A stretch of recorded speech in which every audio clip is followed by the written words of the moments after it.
இன்னைக்கு ஒன்றிய பிரதமர் பல அஸ்திரங்களை எடுத்துட்டு வர்றார். தமிழ்நாட்டை எப்படியாவது கைப்பற்றி விட வேண்டும்னு. அதில் முதல் அஸ்திரம் என்னன்னா, நமது மாண்புமிகு தமிழக முதல்வர் அவர்கள் பீகார் தேர்தல் பிரச்சாரத்தில் ஒரு பேரணியில் போய் பேசினார். அவர் பேசியதை மொழிபெயர்த்து சொன்னது காங்கிரஸ் பேர் இயக்கத்தினுடைய ஒரு அருமையான சகோதரர். அந்த பேச்சினுடைய வலிமையை பார்த்துவிட்டு பீகார் மக்களும் தமிழர்களும் ஒன்று சேர்ந்து தமிழர்களுடைய பாதிப்பு பீகாரிலே வந்து பீகாரில் இந்தியா கூட்டணி வெற்றி பெறக்கூடாது என்பதற்காக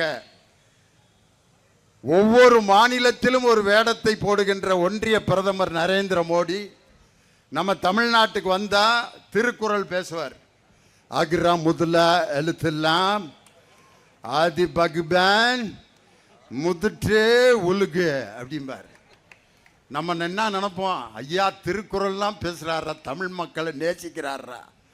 இதில் ஆங்கிலத்தில் சொல்வார், I like Tamil purple and Tamil language அப்படின்னு. கோயம்புத்தூரில் மருதமலை முருகனுக்கு அரகரா அப்படின்னார். கோயம்புத்தூரில் முருகனுக்கு அரோகரா. அயோத்தியில்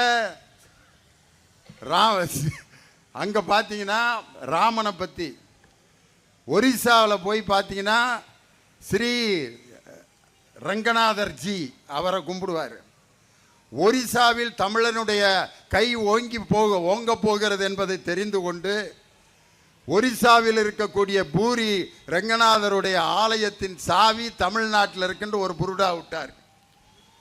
இப்போ என்ன சொல்றாருன்னா, பீகாரில் இருக்கக்கூடிய பீகாரிலிருந்து தமிழ்நாட்டில் வாழ்ந்து கொண்டிருக்கக்கூடிய தமிழர்களை பீகார் மக்களை தமிழர்கள் துன்புறுத்துகிறார்கள் அப்படின்னா, அங்க ஒவ்வொரு மாநிலத்திலும் ஒரு வேடத்தை போடுகின்ற ஒன்றிய பிரதமரின் முகத்திரையை கிழிக்கக்கூடிய ஆர்ப்பாட்டம் தான் இந்த எஸ்ஐஆரை எதிர்த்து அனைத்து கட்சி இந்தியா கூட்டணி கட்சிக்காரர்களுடைய ஆர்ப்பாட்டம்.